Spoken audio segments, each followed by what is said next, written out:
రాజ్యాంగం ఎంత గొప్పదైనా దాన్ని అమలు చేసేవారు చెడ్డవారైతే చెడ్డ ఫలితాలు వస్తాయని ఆనాడు డాక్టర్ బిఆర్ అంబేద్కర్ గారు అన్నారు. గత 5 ఏళ్ల విధ్వంస పాలన మనందరం చూసాం. 10 లక్షల కోట్ల అప్పు చేశారు. ఆంధ్రప్రదేశ్ ని అప్పుల ప్రదేశ్ గా మార్చేశారు. ఒక కొత్త కంపెనీ తీసుకురాకపోగా ఉన్న కంపెనీల్ని పక్క రాష్ట్రానికి తరిమేసే పరిస్థితి మనందరం చూసాం. దేశంలో ఎక్కడైనా పెట్టుబడులు పెడతాం గాని ఒక్క ఆంధ్ర రాష్ట్రంలో మటుకు మేము పెట్టుబడులు పెట్టమని ఆనాడు లూలు సంస్థ ఏకంగా బహిరంగంగా చెప్తాం జరిగింది. అలాంటి పరిస్థితిలో ఆనాడు ఆంధ్ర రాష్ట్రం ఉంది. ఒక్క రోడ్డు వేయలేదు. కనీసం రోడ్డు పైన ఉన్న గుంటలు కూడా ఆనాడు పూడ్చలేదు. ఒక్క సాగునీటి ప్రాజెక్ట్ పూర్తి చేయలేదు.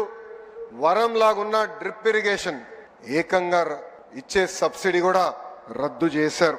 ఇంకా వెలుగొండ ప్రాజెక్ట్ పూర్తి కాకుండా ముందల్నే జాతికి అంకితం చేసే సందర్భాలు మనం చూసాం. కప్పుడు నీళ్లు పోసి కుప్పంకు నీరు తీసుకొచ్చామని ఆనాటి పాలకులు అన్నారు. కడప స్టీల్ ప్లాంట్ కి 2 సార్లు శంకుస్థాపన చేశారు. అక్కడ కనీసం ఒక్క ఇటుక కూడా పడలేదు. ఇంకా విశాఖపట్నంలో ఒక్క వ్యక్తి బతికేదానికి 700 కోట్లతో ఒక రాయల్ ప్యాలెస్ కట్టుకున్నారు తప్ప విశాఖ ఉక్కు గురించి కానీ అదే విధంగా రైల్వే జోన్ గురించి ఏనాడు మాట్లాడలేదు. 5 ఏళ్లు అరాచక పాలన ప్రజలు చూశారు.